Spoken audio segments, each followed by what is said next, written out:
इसमें कोई दो राय नहीं कि प्रश्न पत्र बहुत लेंदी था, और लेंदी होने के नाते टफ भी कह सकते हैं कि क्वेश्चन टफ था।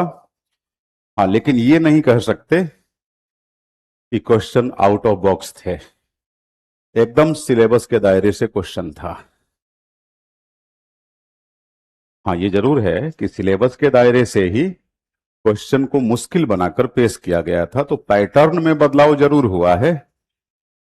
एक ऐसे पैटर्न के साथ सवाल पूछा गया है जो स्टूडेंट्स को परीक्षा भवन में मुश्किल में डाल सकता था, है ना।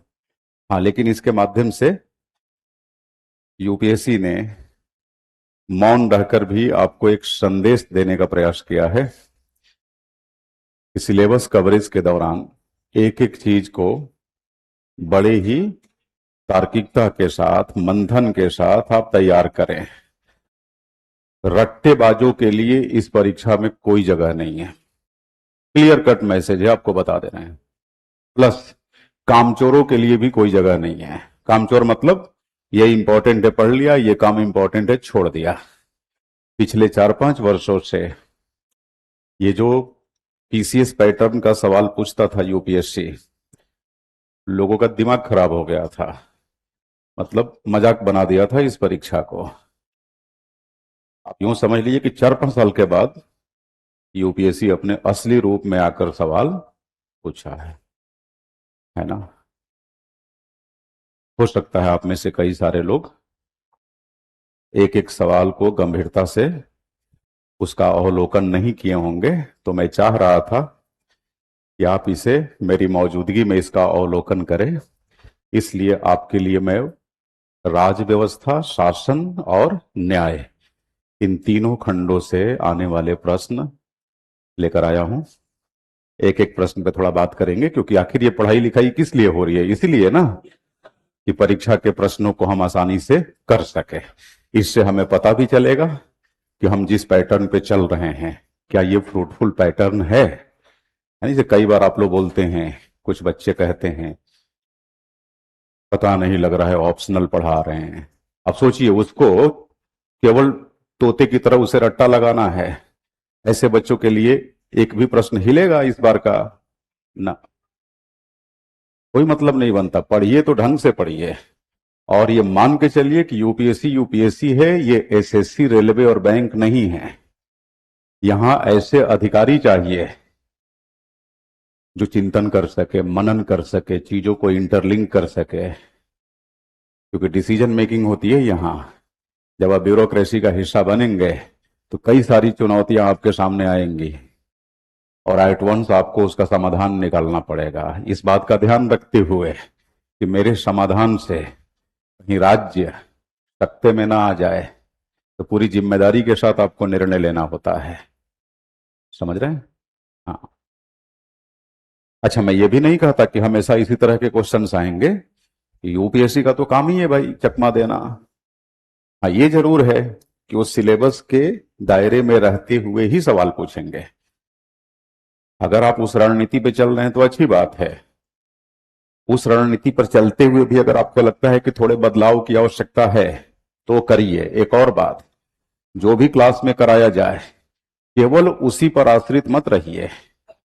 क्लास में जो कराया जा रहा है, मैं बार बार कहता हूं कि हम कोचिंग क्लासेस के अंदर हम टीचर्स, मेंटर्स आपको गाइड कर सकते हैं कि ये पढ़ना है, और उसमें कुछ बताएंगे भी कि अमुक अमुक तो हर हाल में पढ़ ही डालो।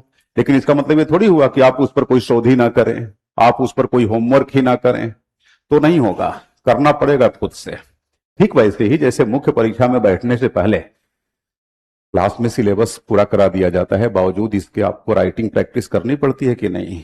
करनी पड़ती है। नहीं करेंगे तो नहीं होगा। मेहनत करके ही जाना होगा। यहां तुक्केबाजी जैसा कुछ नहीं होता। समझ रहे मेरी बात? हाँ, तो आइए जरा एक एक क्वेश्चन को देखते हैं।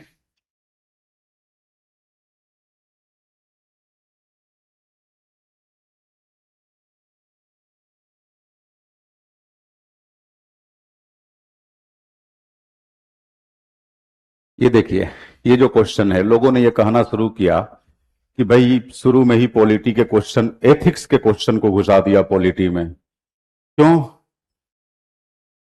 एथिक्स इन गवर्नेंस नहीं पढ़ना है आपको, गुड गवर्नेंस नहीं पढ़ना है।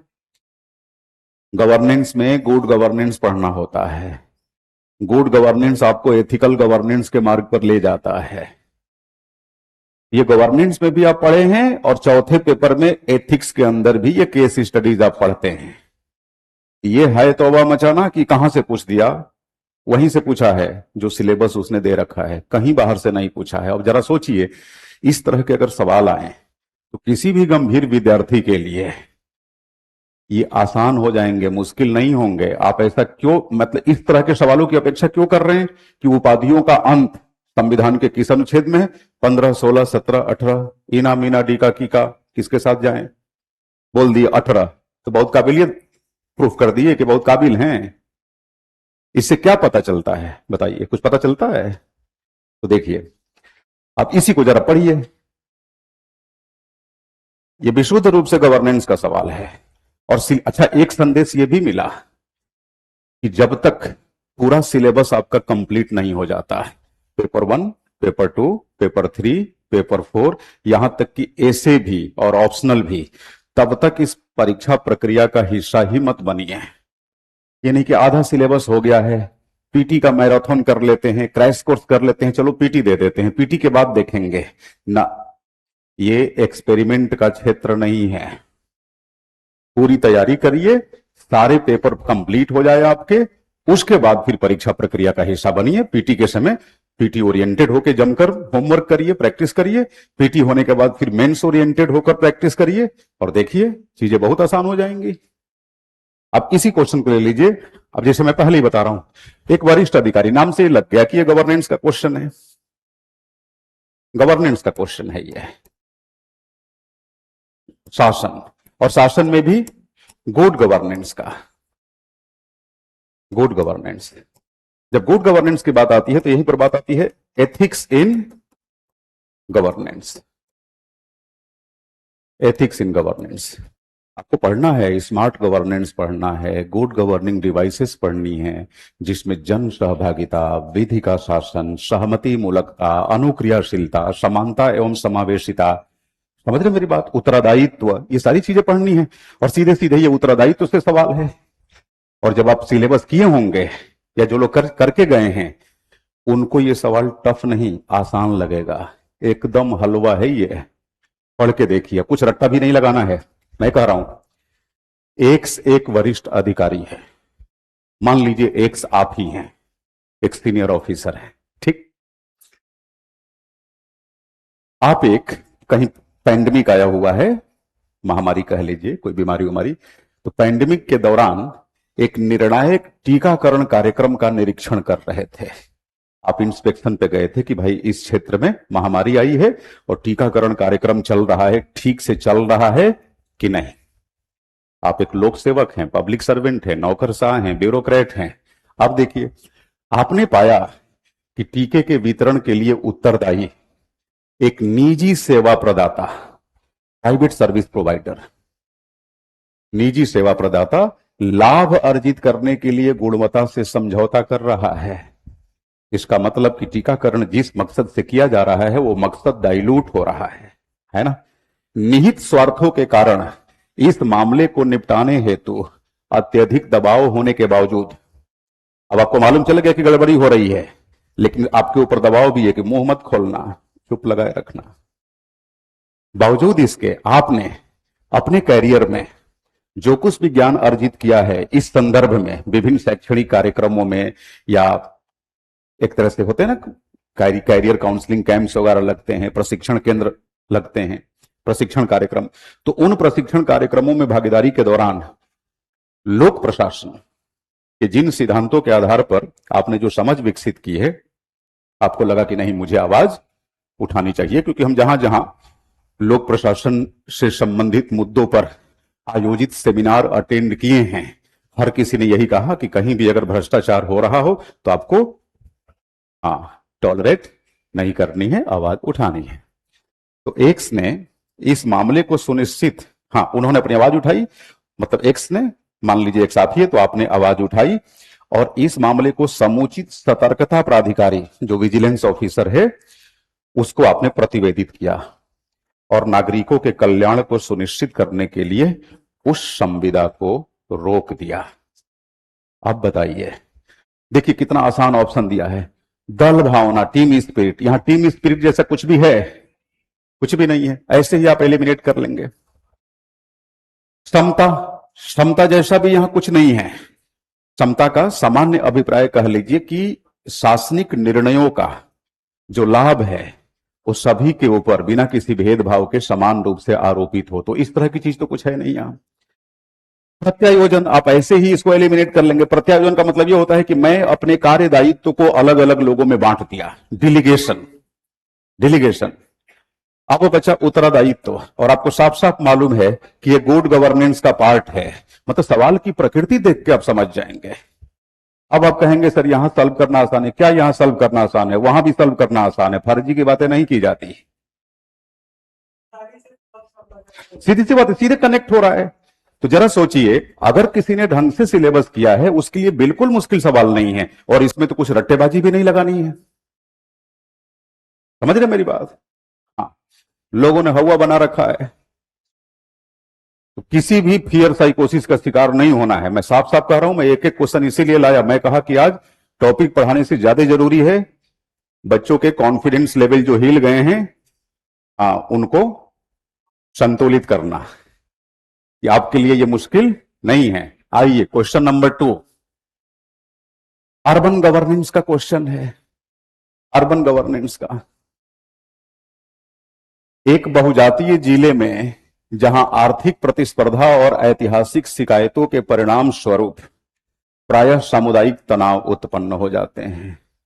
देख रहे हैं, आर्थिक प्रतिस्पर्धा, इकोनॉमिक कॉम्पिटिटिवनेस। जाहिर सी बात है, व्यापारिक व्यवसायिक गतिविधियां, हो सकता है वो शहर व्यवसायिक शहर हो, ठीक। और ऐतिहासिक शिकायतों के परिणाम स्वरूप, ऐतिहासिक शिकायत मतलब जैसे मान लीजिए कि हो सकता है उस जगह का कल्चरल महत्व हो, हिस्टोरिकल इंपॉर्टेंस हो, आगे पढ़ेंगे पता चल जाएगा। वहां एक जनजाति उपग्राम के निकट, जनजाति उपग्राम के निकट एक अपशिष्ट प्रबंधन सुविधा केंद्र के लिए, अपशिष्ट प्रबंधन समझ रहे हैं, कचरा निपटान केंद्र है ना, अपशिष्ट सुविधा प्रबंधन केंद्र के लिए भूमि आवंटित करने संबंधी एक सरकारी निर्णय से एक चिंगारी निकली और जनजातीय समुदाय का विरोध भड़क उठा। क्यों उठा भाई? जिसमें दावा किया गया कि यह भूमि उनकी सांस्कृतिक पहचान के लिए पवित्र और महत्वपूर्ण है। मान लीजिए कोई छोटा सा गांव है, शहर के बगल में है, एक ऐसा शहर जहां खूब आर्थिक गतिविधियां होती है, खूब गंदगी निकलती है, जिसे मान लीजिए लेदर मेकिंग इंडस्ट्री है, तो कचरा निकलेगा कि नहीं? अब उस कचरे को निपटाने के लिए एक ऐसी जगह का चयन किया गया जो जगह एक जनजातीय गांव में पाई जाती है, और जनजातीय समुदाय के लोग उस जगह को पवित्र जगह मानते हैं। उस जगह से, उस स्थान से उनका सांस्कृतिक धार्मिक नाता रहा है। वो कहेंगे यार ये जगह तुम्हें कचरा निपटान के लिए मिली थी, विरोध करेंगे कि नहीं? विरोध करेंगे। तो देखिए 3 पार्टी आ गई। एक जो प्रोडक्शन रिलेटेड एक्टिविटीज में संलग्न है, जैसे हर व्यापार व्यवसाय में संलग्न लोग, जिनकी वजह से आर्थिक गतिविधियों में संलग्न लोग, जिनकी वजह से ये अपशिष्ट इकट्ठा हो रहा है। एक पार्टी तो ये हो गई। अगर अपशिष्ट का ठीक से निपटान नहीं होगा तो शहर के लोगों का स्वास्थ्य नासाज हो जाएगा, तो हेल्थ इशू भी है लोगों का, कॉमन मैन का। और तीसरा, ट्राइबल कम्युनिटी के लोगों की अपनी आस्था। 3 पार्टी है, ठीक। उसी समय शहरी निवासी और स्थानीय उद्योग समूह, शहरी निवासी मतलब कॉमन मैन, शहर के सामान्य रेसिडेंट्स, उद्योग समूह मतलब व्यापारी व्यवसायी लोग, एक उपयुक्त निपटान स्थल के न होने के कारण उत्पन्न ठोस अवशिष्ट की गंभीर चुनौतियों और स्वास्थ्य चिंताओं का हवाला देते हुए इस परियोजना का समर्थन करते हैं। ट्राइबल लोग विरोध करते हैं और व्यापार व्यवसाय से यानी व्यावसायिक गतिविधियों में संलग्न लोग समर्थन कर रहे हैं। आम जनता भी समर्थन कर रही है कि शहर के कचड़े को ले जाकर वहां निपटा दो। यह संघर्ष सड़क अवरोध, अब संघर्ष हो गया तो लोग चक्का जाम करने लगे। सड़क अवरोध, सोशल मीडिया अभियानों और पुलिस के अतिरेक के आरोपों के चलते तीव्र हो गया। अतिरेक मतलब पुलिस ने डिटरेंस क्रिएट किया, थोड़ी सख्ती बरती, तो आंदोलन और भड़क गया। अब देखो कहानी यहां से शुरू होती है। ये पूरी वास्तु स्थिति आप समझ गए। हाँ, अब यहां पर माना कि आप एक जिम्मेदार सरकारी अधिकारी हैं, तो एक जिम्मेदार सरकारी अधिकारी के रूप में आपको मध्यस्थता के माध्यम से इस स्थिति का समाधान करने एवं पर्यावरणीय आवश्यकताओं, जनजाति के अधिकारों और शहरी जन स्वास्थ्य के बीच संतुलन बनाते हुए एक संधारणीय परिणाम सुनिश्चित करने का कार्य सौंपा गया है। आपको यह कार्य सौंपा गया है कि देखो भाई, अलग अलग हितधारक आपस में टकरा रहे हैं, आपको इस मामले को निपटाना है, जाइए। आप गए निपटाने, किस समाधान पर पहुंचेंगे? पहला समाधान, तकनीकी विकल्पों पर चर्चा करने से पहले विरोध करने वाले जनजाति समुदाय की सांस्कृतिक चिंताओं को स्वीकार करने के साथ ही एक सफल संघर्ष समाधान प्रक्रिया अवश्य आरंभ की जानी चाहिए। बताइए, की जानी चाहिए कि नहीं? बिल्कुल की जानी चाहिए। आप देखेंगे कि पहले भाई जो लोग डिसकंटेंटेड हैं, अच्छा इसमें यह भी मेंशन कर दिया गया है कि जो असंतुष्ट हैं वो ट्राइबल कम्युनिटी के लोग हैं, एक ऐसा समुदाय जो सदियों से हाशिए पर रहा है और संविधान में उसके लिए विशेष सुरक्षोपाय किए गए हैं। तो आप उसकी शिकायत को सिरे से खारिज नहीं कर सकते, पहले आप जाकर उसे पैसिफाई करेंगे कि ठीक है भाई, आप एकदम निश्चिंत रहिए, आपकी चिंताओं को एड्रेस किया जाएगा, थोड़ा वक्त दीजिए, हिंसा उपद्रव बंद करिए, करेंगे ना, इसके बाद कोई टेक्निकल समाधान निकालेंगे। तो पहला स्टेटमेंट देखने से ही सही निकल गया।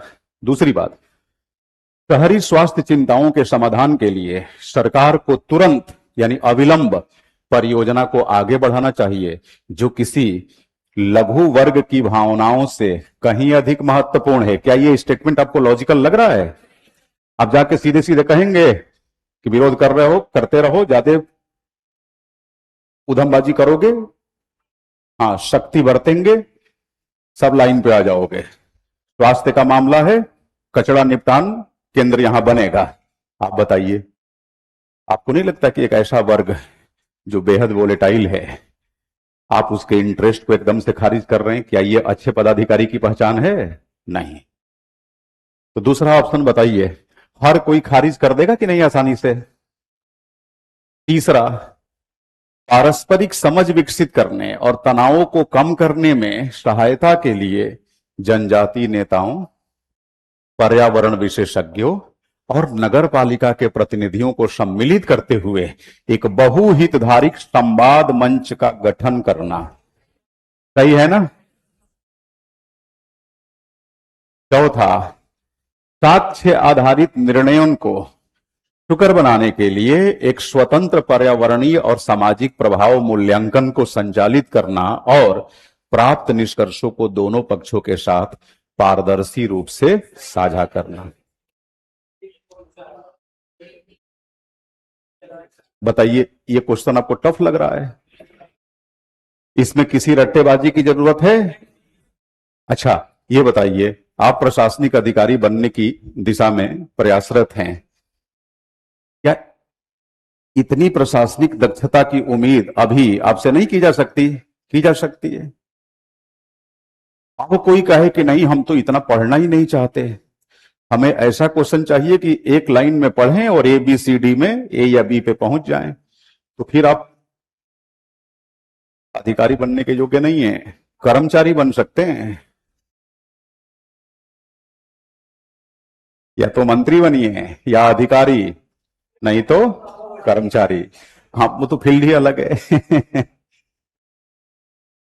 अच्छा बताइए, इसमें कहीं से भी पहले की प्रिपरेशन की कोई जरूरत है?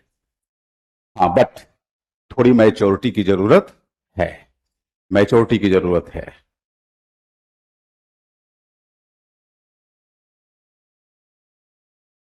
अब देखिए, फिर अगेन गवर्नेंस का क्वेश्चन है। सुश्री एक्स एक मध्यम स्तरीय सिविल सेवा अधिकारी हैं, देख रहे हैं, जो एक प्रमुख नगर के शहरी विकास विभाग में कार्यरत हैं।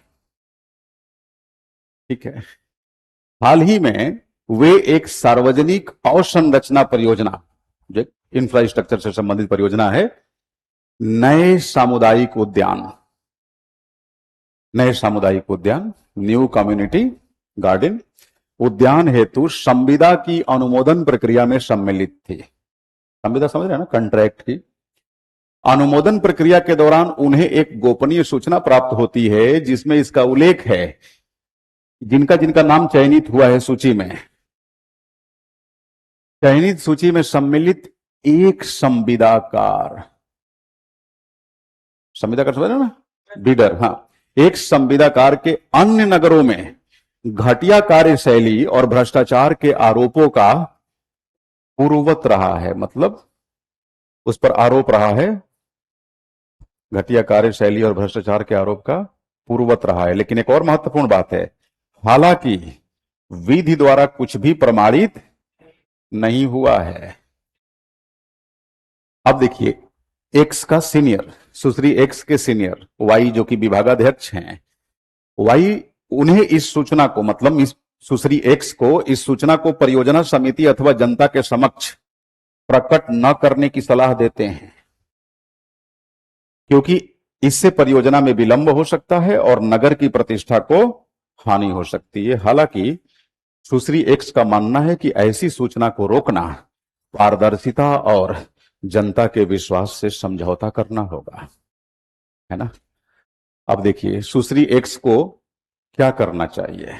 पहला, परियोजना समिति और जनता के समक्ष तत्काल सूचना को प्रकट करना चाहिए। आपका सीनियर आपको मना कर रहा है, एक तो ये डिपार्टमेंटल डिसिप्लिन के अगेंस्ट जाएगा, प्लस सीनियर ने जो चिंताएं जाहिर की है वो चिंता हकीकत में बदल जाएगी। बताइए, शहर की बदनामी होगी कि नहीं, है ना, अगर ये सूचना तुरंत आप दे देंगे तो। प्लस दूसरी बात, जो सूचना दे रहे हैं कि इनका ट्रैक रिकॉर्ड बुरा रहा है, लेकिन ये तो केवल आरोप ही है ना, प्रमाणित हुआ है क्या, सीधी सी बात है। तो पहला स्टेटमेंट एकदम गलत होगा। दूसरा, परियोजना की संपूर्णता के संरक्षण के लिए चयनित सूची से संविदाकार को हटाने की अनुशंसा करनी चाहिए। क्यों हटाएंगे, मतलब आपकी नजर में वो गलत हो गया, जब कानून ने सिद्ध नहीं किया तो क्या कानून से आप बड़ी हैं, सीधी सी बात है। कुछ समय के लिए जनता से इस सूचना को गोपनीय रखते हुए किसी निरीक्षण समिति, आंतरिक जांच समिति, समझे, निरीक्षण समिति को एक सीमित प्रकटीकरण प्रस्तावित करना चाहिए। समझ रहे हैं ना, हम एक गोपनीय तरीके से आंतरिक तौर पे एक जांच समिति का गठन करेंगे और पूछेंगे कि पता लगाओ कि क्या सही में ऐसा है। अगर जांच समिति पाती है कि नहीं, कानून के द्वारा इसकी पूर्व की गलती प्रमाणित नहीं हुई है और हमारी नजर में भी लग रहा है कि वो गलत नहीं है, महज हल्ला उड़ा दिया गया, आरोप लगा दिया गया, तो बताइए सही समाधान निकल जाएगा कि नहीं। और अगर मान लीजिए वो गलत पाया गया तो कोई जानेगा भी नहीं, उसका नाम कट कर दिया जाएगा, पब्लिक के सामने उसे डिस्क्लोज करने की क्या आवश्यकता है। अब ये कुछ ऐसे सवाल हैं, अगर इस तरह का सवाल पूछें और आप चिंतनशील व्यक्ति हैं, चीजों को समझते हैं, व्यवहार में लेते हैं हर चीज को, तो आपके लिए इस तरह के प्रश्न बड़े आसान हो जाएंगे। हम तो कह रहे हैं यूपीएससी अगर अधिकाधिक तौर पे इस तरह के सवाल पूछने लगे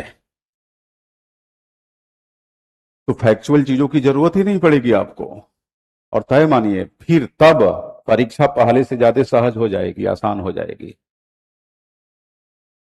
है ना। और बड़ी संख्या में स्क्रूटनी भी हो जाएगी, पता चल जाएगा कि जिनका सिविल सर्विसेज टाइप, मतलब इस एग्जाम टाइप माइंडसेट नहीं है, उनको फील्ड बदल लेना चाहिए, अपना समय बर्बाद नहीं करना चाहिए।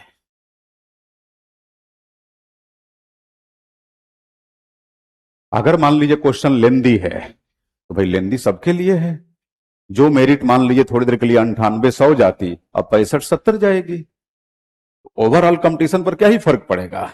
यूपीएससी को जितने कैंडिडेट चाहिए आपको बताऊं, खुशी खुशी मिल जाएंगे, चिंता की कोई जरूरत नहीं है। अब बस उनकी सूची में अपना नाम भी देखना चाहते हैं तो उसी पैटर्न पे काम करना होगा, है ना। हाँ, अब देखो, एनालिसिस बेस्ड है, सिलेबस प्रिपरेशन मेंस की ही होती है, पीटी की प्रिपरेशन तो एक छलावा है, प्रिपरेशन हमेशा मेंस की होती है। मैं शुरुआत में ही आपसे कहा कि मेंस का पूरा सिलेबस कंप्लीट करिए और कंप्लीट करने के बाद इस परीक्षा प्रक्रिया का हिस्सा बनिए।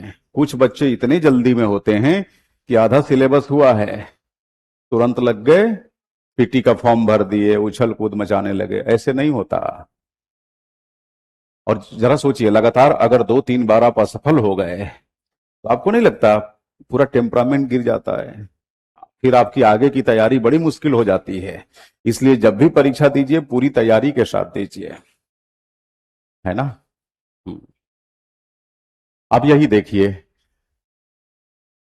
बस पूछने का तरीका बदल दिया है।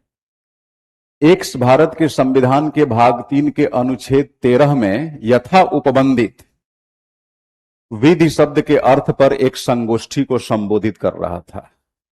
यानी एक सभा में, एक सभा को संबोधित करते हुए क्या बता रहा था कि विधि का क्या अभिप्राय है। अच्छा, ये भी साफ साफ दिया है भाग 3 के अनुच्छेद 13 में। तो आप सबको मालूम है कि अनुच्छेद 13 में बताया गया है कि विधि का क्या मतलब है और विधि का मौलिक अधिकारों के साथ क्या संबंध है। संभवतः आपको पढ़ाया जा चुका होगा। हाँ, अब एक्स ने यह स्पष्ट किया कि भारत के संविधान में विधि शब्द का अर्थ अत्यधिक व्यापक है। इसमें अध्यादेश, आदेश, नियम, विनियम सब सम्मिलित है। वाई ने ध्यान दिलाया कि अनुच्छेद 13 में विधि शब्द के अंतर्गत भारत के राज्य क्षेत्र में विधि का बल रखने वाली रूढ़ियां व प्रथाएं भी सम्मिलित है, जिससे एक्स सहमत नहीं था। अब बताइए, क्या वाई ने कुछ गलत बोला? नहीं, दीर्घकाल से चली आ रही रूढ़ियां एवं परंपराएं भी इसका हिस्सा है। क्या हिस्सा नहीं है? पर्सनल लॉज, वैयक्तिक विधियां इसका हिस्सा नहीं है। अब जरा सोचिए, अगर ये क्वेश्चन एक कदम और आगे बढ़कर पूछता तो आप मुश्किल में आ सकते थे। आप मतलब जो ढंग से नहीं पढ़े हैं कि पर्सनल लॉ अनुच्छेद 13 के दायरे में विधि का हिस्सा है या नहीं, तो वहां मुश्किल हो सकती थी। सवाल जहां तक जाना चाहिए उससे एक कदम पहले ही रुक के पूछ लिया है। ऐसे माने कि टफ है? बताओ भाई, अगर आप अनुच्छेद 13 को उसके सभी खंडों के साथ पढ़ रखे हैं, 1, 2, 3, 4, और इसमें क्या कुछ दिया है, क्या क्या आपके लिए सवाल मुश्किल है? 13 तो आप पढ़ चुके हैं। आप इस सवाल को हल कर पा रहे हैं? मेरे साथ हल करिए। विधि की व्याख्या में एक्स सही है, जिसमें रूढ़ी को सम्मिलित न किए जाने के बारे में उसके विचार भी सम्मिलित है। कहीं से यह उचित है? नहीं। वाई वाई का यह विचार कि विधि में रूढ़ी रूढ़ी सम्मिलित है, सही नहीं है। वाई का यह विचार नहीं है। वाई तो कह रहा है कि विधि में रूढ़ी सम्मिलित है। एक्स और वाई दोनों के विचार सही हैं। दोनों के कैसे सही हैं? केवल वाई के विचार सही हैं। बताइए। पूछने का केवल तरीका ही तो बदल दिया। अब आप चाहते थे कि बस ये बता दे कि इनमें से कौन सी बात अनुच्छेद 13 परंतु 3 में कही गई है, तो लगता कि सवाल बड़ा आसान पूछ दिया। क्या किया? ये तो और आसान कर दिया है, व्यवहारिक तौर पे पूछा है। यही कहा है ना कि एक्स किसी सभा को संबोधित कर रहे हैं, संगोष्ठी को, असेंबली को, और वहां लोगों को बता रहे हैं कि विधि का मतलब हमारे संविधान में क्या है। ये सिलेबस से बाहर नहीं। इसके पहले का जो सवाल आपको कराया ना, वो गवर्नेंस का है, और गवर्नेंस में भी 15वीं यूनिट का है। गवर्नेंस आपको पढ़ना है सिलेबस में, और अगर गवर्नेंस आप पढ़े हैं और साथ में चौथा पेपर भी पढ़े हैं तो फिर आपके लिए तो ये सवाल बड़ा आसान आ गया। अब इसमें लोग छाती पीट रहे हैं, एथिक्स भी अब पीटी में आने लगा। ये है यूपीएससी का चाल और चरित्र। कोई चाल और चरित्र नहीं है। चुपचाप ढंग से काम करिए तो ही होगा। सीधी सी बात है। पल भर के लिए खुश होना आसान है। हाँ, क्या? एक्स इसलिए सही नहीं है बच्चे कि एक्स कहता है, जब एक्स को वाई कहता है कि रूढ़ी भी विधि की परिभाषा में शामिल है, तो एक्स मानने को तैयार नहीं है ना। हाँ, पूरी तरह सही नहीं है। उसमें जोड़ना था ना रूढ़िया, वो रूढ़ियों को नहीं जोड़ रहा है ना। इसके अलावा जो बोल रहा है वो सही बोल रहा है। वाई उसमें रूढ़िया जोड़ दिया तो कंप्लीट हो गया। इसीलिए तो कहा गया कि केवल वाई का विचार सही है। ठीक है। हाँ, हाँ, अब देखिए, ये लिटरली अनएक्सपेक्टेड क्वेश्चन है। इसके लिए भी तैयार रहना होगा। अब आप कहेंगे सवाल आ गया, उत्तर मिल गया, तो लोग कुछ भी कहें, हम ईमानदारी से बता रहे हैं कि 99.9% केसेस में लोग इस सवाल को देखकर शॉक्ड रहे होंगे, लेकिन फिर भी मैं कहूंगा सिलेबस से बाहर का नहीं है। बट जरा सोचिए, संविधान के अंदर 470 प्लस आर्टिकल्स, 25 भाग, 12 अनुसूचियां। अब देखिए, पूरी तैयारी की जो प्रणाली है उसकी हम बात कर रहे हैं, जो अक्सर हम बोलते हैं। भाग अनुच्छेद के बारे में तो हम भी आपको बताए हैं ना, भारतीय संविधान की विशेषताएं पढ़ाते समय।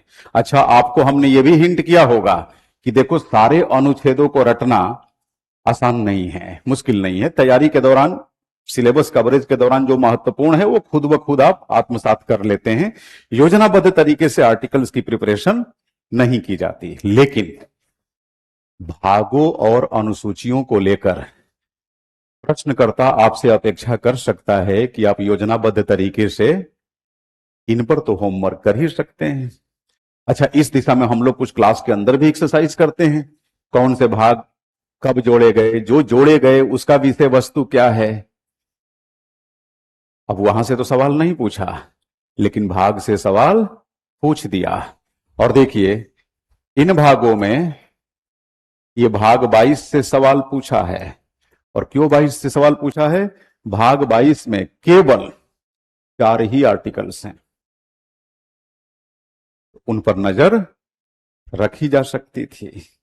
वो अलग बात है, ना हमने नजर डाली ना आपने डाली, लेकिन यह भी ध्यान रखिएगा परीक्षा आपको देना है। तो हमने अगर इतना हिंट दिया कि भाग और अनुसूचियां, इनको आधार बना के सवाल पूछा जा सकता है, अनुच्छेद को आधार बनाकर नहीं पूछा जाएगा।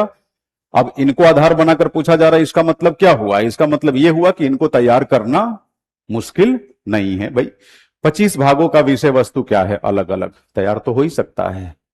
12 अनुसूचियों का विषय वस्तु क्या है? तैयार तो हो ही सकता है।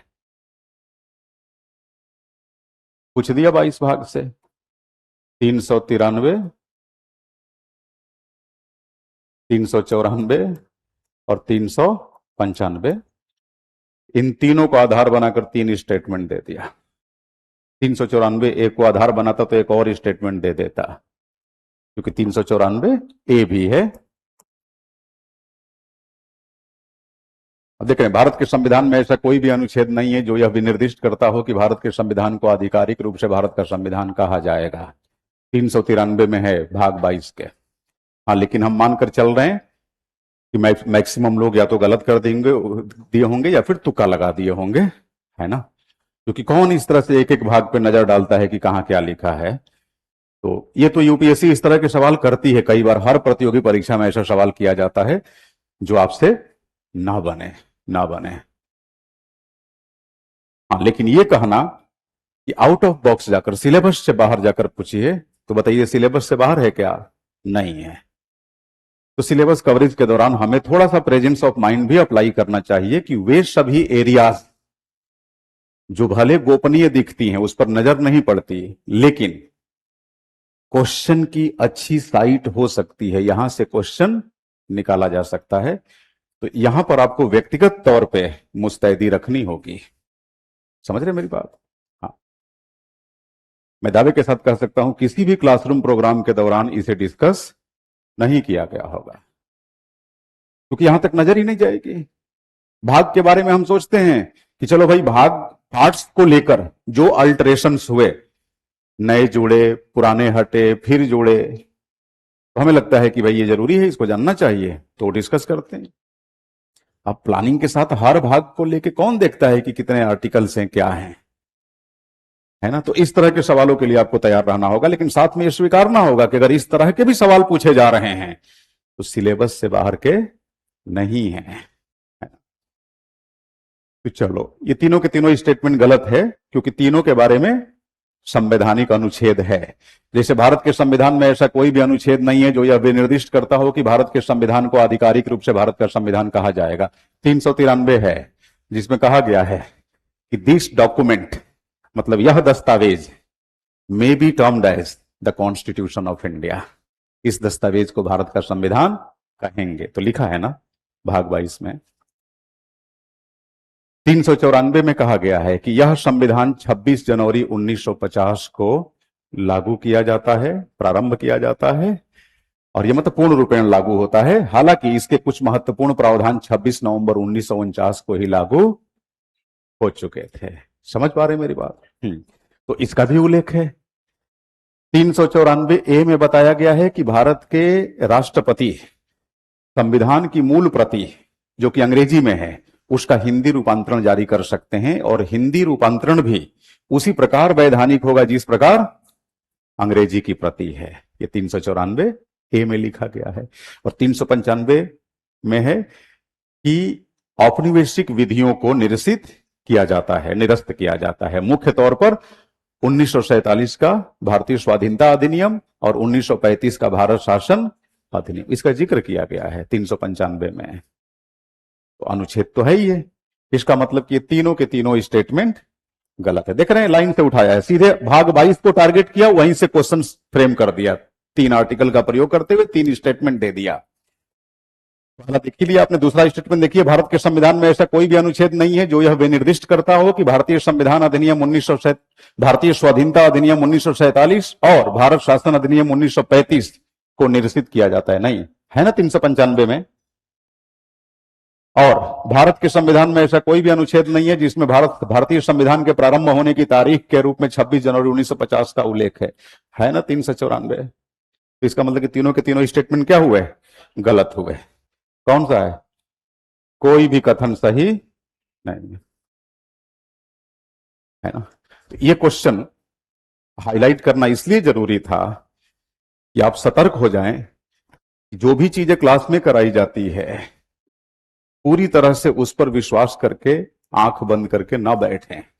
अगर आपकी ऊर्जा और समय इजाजत दे रही है तो थोड़ा अतिरिक्त भी खुद के स्तर पे भी आप रिसर्च करें, है ना।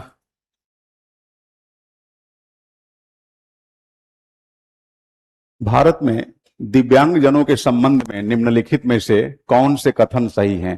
सोशल जस्टिस का क्वेश्चन है ये, सामाजिक न्याय। इसी को आप करंट अफेयर्स के अंदर भी पढ़ते हैं। दिव्यांगजनों के बारे में यह मुद्दा काफी चर्चा में था। भारत की संसद द्वारा वर्ष 2018 में पारित दिव्यांगजन अधिकार अधिनियम, देखो दिव्यांगजन अधिकार अधिनियम 2018 का है ही नहीं। कब का है ये? 2016 का है ना। तो अगर आप सोशल जस्टिस पढ़े हैं, मेरा कहने का मतलब 12वीं 13वीं 14वीं, अगर ये 3 यूनिट्स आप किए हैं तो मजे मजे से इस सवाल को कर ले जाएंगे। मतलब ये सवाल मुश्किल है ही नहीं। केवल अपना सिलेबस आप किए हो ना, तो इसके बारे में हर हाल में पढ़ेंगे। ठीक वैसे ही जैसे आप गवर्नेंस पढ़ रहे हैं और लोकपाल अधिनियम कब आया, क्या ये आपसे अपेक्षा की जाएगी कि आप नहीं पढ़े होंगे? पूरा लोकपाल अधिनियम पढ़ना होता है। तो अधिनियम कब आया ये बता पाना मुश्किल होगा क्या? पूरा विसल ब्लोअर संरक्षण कानून आप पढ़े होते हैं गवर्नेंस में, और कल को पूछ दे कि विसल ब्लोअर संरक्षण कानून इस वर्ष को पारित हुआ, ये मुश्किल सवाल है। ये तो बहुत आसान है। अगर पढ़े हुए हैं तो पढ़े हुए से आया हुआ सवाल बेहद आसान है, और वही पढ़ेंगे आप जो सिलेबस कहता है। सवाल सिलेबस से ही आ रहा है,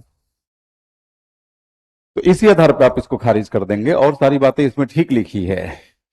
सुगम्य भारत अभियान 3 प्रमुख क्षेत्रों निर्मित बुनियादी ढांचा, परिवहन प्रणाली और सूचना एवं संचार प्रौद्योगिकी में दिव्यांगजनों की सार्वभौमिक पहुंच प्राप्त करने पर केंद्रित है। सही स्टेटमेंट है ये।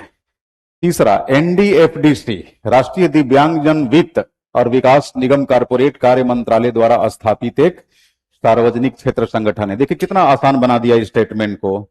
दिव्यांगजनों का मामला है। अब बताइए ये कहीं से भी कारपोरेट मंत्रालय से जुड़ा हुआ हो सकता है?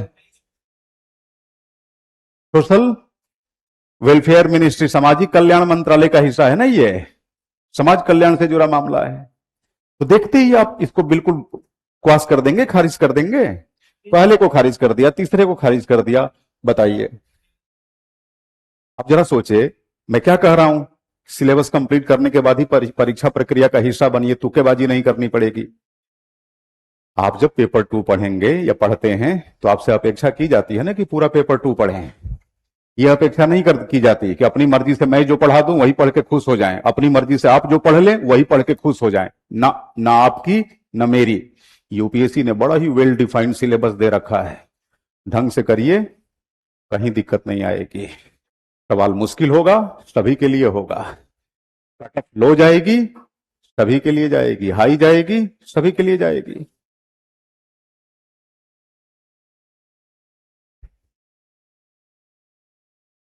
भारत में अनुसूचित जातियों और अनुसूचित जनजातियों से संबंधित उपबंधों के बारे में निम्नलिखित कथनों पर विचार करिए। आप बताइए, आप में से जितने लोगों ने क्लास की होगी, ये आपका अभी तक जितना सिलेबस हुआ है उसमें ये कवर हो चुका है। जैसे अनुच्छेद 13 क्लास में वो कवर हो चुका है। ये अभी जो आप करने जा रहे हैं ये भी क्लास में हो चुका है। देखिए, भारत के संविधान की 5वीं अनुसूची में असम, मेघालय, त्रिपुरा और मिजोरम राज्यों में जनजातीय क्षेत्रों के प्रशासन के संबंध में उपबंध है। गलत है ना, वो 6ठी अनुसूची में है। हाँ,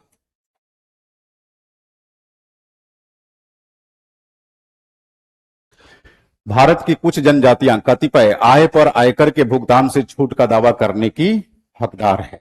अब देखिए, यहां पर आयकर अधिनियम से कनेक्ट करते हुए सवाल पूछ दिया है। जाहिर सी बात है, मतलब स्टेटमेंट दे दिया। ये स्टेटमेंट मुश्किल हो सकता है, यहां आप 50-50 की स्थिति में आएंगे। छोड़ दीजिए, तीसरे पे आइए। भारत के संविधान में अनुसूचित जातियों और अनुसूचित जनजातियों की स्त्रियों के लिए पंचायतों में सीटों के आरक्षण का उपबंध है। आगे जब पंचायती राज पढ़ेंगे सेकेंड यूनिट में, तो 243D में यह है कि अनुसूचित जातियों और जनजातियों को उनकी जनसंख्या के आबादी के अनुपात में सीटें दी जाएंगी और उन सीटों का 1/3 इस वर्ग से संबंधित महिलाओं के लिए आरक्षित होगा। तो 243D में यह प्रावधान है। पहला सिरे से आपने खारिज कर दिया, दूसरे पे आप डाउटफुल हैं और तीसरा सही है। अब देखिए, उपर्युक्त कथनों पर आधारित निम्नलिखित निष्कर्षों में से कौन सा सही है। 2 कथन सही है जिनमें कथन 2 सम्मिलित है। इसको रोक लेते हैं अभी, है ना। 2 कथन सही है जो कि कथन 1 और कथन 3 है। खारिज हो जाएगा ना ये। हाँ, केवल 1 कथन सही है, इसको भी रोक लेना होगा।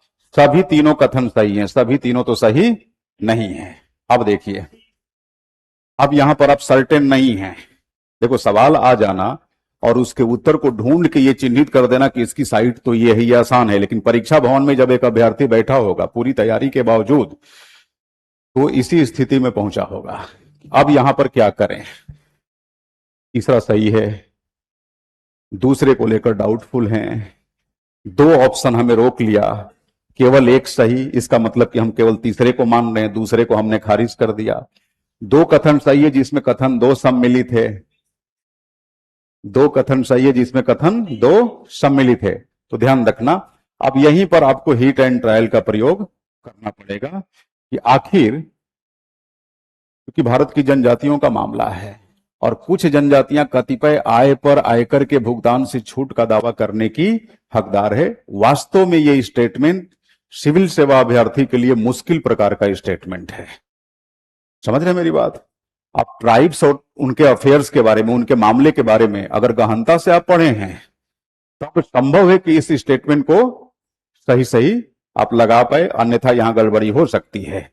तो एक बेहद अच्छी तैयारी वाला अभ्यर्थी भी 2 विकल्पों के साथ जा सकता है। कौन कौन, या तो सी या फिर ए। हकीकत यह है कि ए सही है, लेकिन मैं ये कह सकता हूं कि परीक्षा भवन में इस उत्तर तक पहुंचना वाकई मुश्किल है। क्यों मुश्किल है? क्योंकि आयकर अधिनियम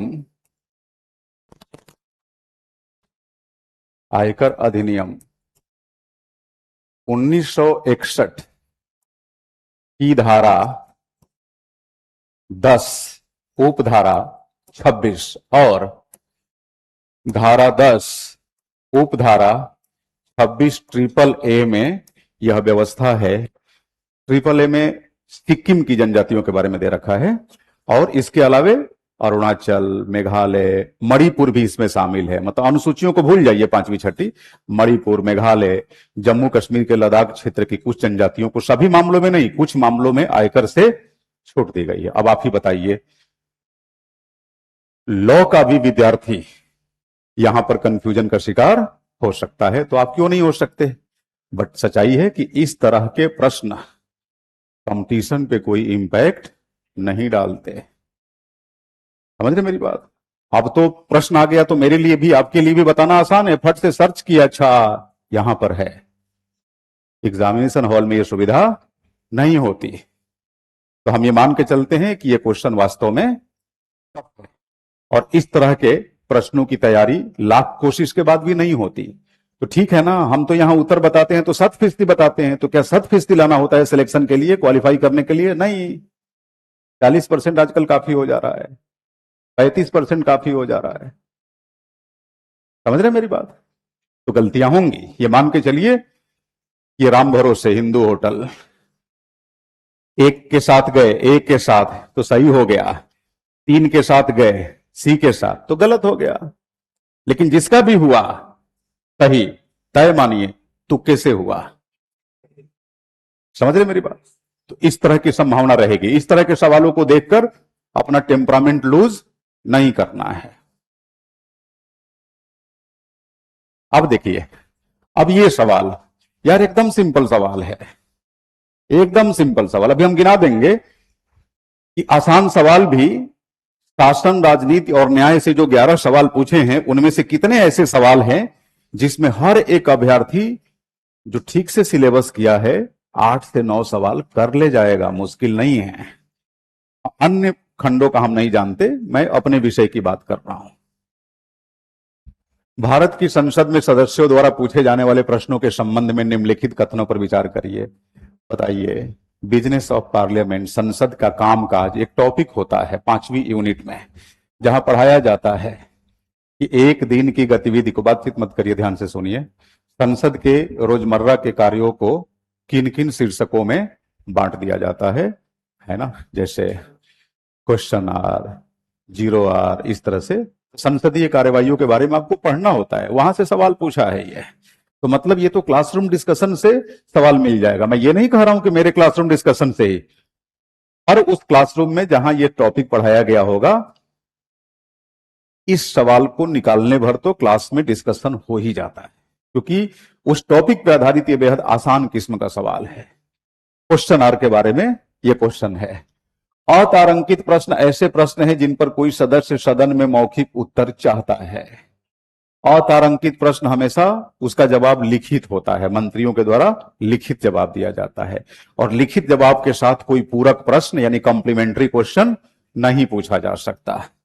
तारांकित प्रश्न ऐसे प्रश्न हैं जिन पर कोई सदस्य लिखित उत्तर चाहता है, नहीं मौखिक चाहता है। उल्टा कर दिया है दोनों का, गलत हो गया। अच्छा, तारांकित प्रश्न पर मौखिक जवाब चाहिए, और जब मौखिक जवाब देंगे तो पूरक प्रश्न पूछे जा सकते हैं, पूछे जा सकते हैं ना? हाँ, पूरक प्रश्न पूछे जा सकते हैं। ठीक है, किसी अतारांकित प्रश्न पर कोई अनुपूरक प्रश्न नहीं पूछा जा सकता। बात तो सही है, क्योंकि इसका जवाब लिखित होता है। आप बताओ, क्या ये सवाल मुश्किल है?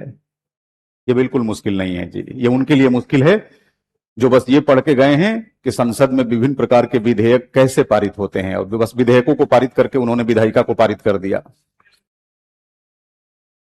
यानी पूरी बातें पढ़ी ही नहीं। साफ साफ आपके सिलेबस में लिखा है, जरा सिलेबस खोलिए, 5वीं यूनिट खोलो, यूनिट नंबर 5 ओपन करिए।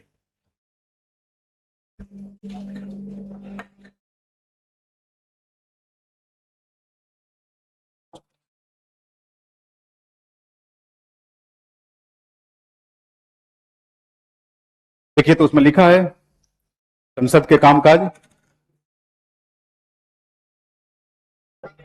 हाँ बताइए, हाँ जरा सोचिए, केवल सिलेबस में मेंशन किए गए जो टर्म्स हैं, जो की टर्म्स हैं, केवल हम उन्हें फॉलो करते हैं, तो क्या ये सवाल मुश्किल में डालेंगे ना? अब सिलेबस को नजरअंदाज करके अपनी सहूलियत के अनुसार जो मर्जी पढ़ लिया, जो मर्जी छोड़ दिया, फिर कहे कि सवाल बड़ा टफ पूछ दिया। काहे का टफ पूछ दिया?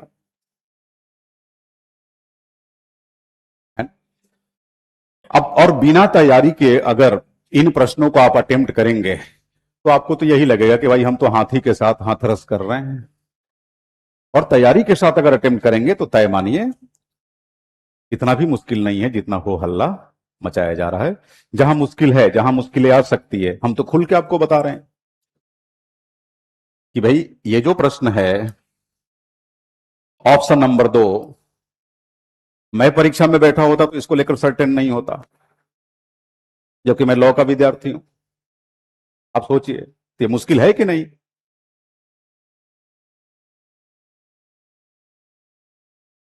और जो आसान है, जो हो सकता है, मतलब जो अनएक्सपेक्टेड नहीं है, वो वास्तव में बहुत मुश्किल नहीं है। अब इसको हम मुश्किल तो नहीं मान सकते। समझ रहे मेरी बात?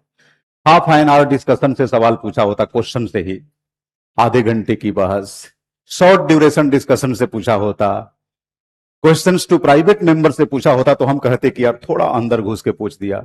यार क्वेश्चन आ रही तो हर कोई बता सकता है, केवल सिलेबस पर एक नजर डालने की जरूरत है। ये तो वही बात हुई कि पूरा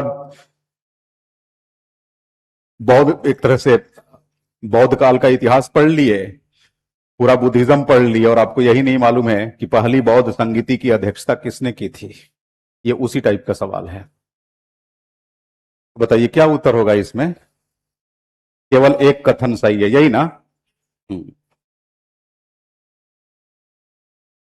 हाँ। संसदीय समितियां, ये भी आपके सिलेबस में साफ साफ मेंशन्ड है। अब वो अलग बात है कि दो चीजें होती है, हम सच्चाई सच्चाई बता रहे हैं। क्लासरूम प्रोग्राम के दौरान भी हम टीचर्स कई बार आपके ऊपर छोड़ देते हैं कि संसदीय समितियों के बारे में आप पढ़ लीजिएगा। आपको लगता है कि नहीं, हम पढ़ लेंगे तो टीचर पे एहसान हो जाएगा ना, आप पढ़ेंगे तो केवल अपने ऊपर ही एहसान करेंगे, क्योंकि परीक्षा आपको देना है।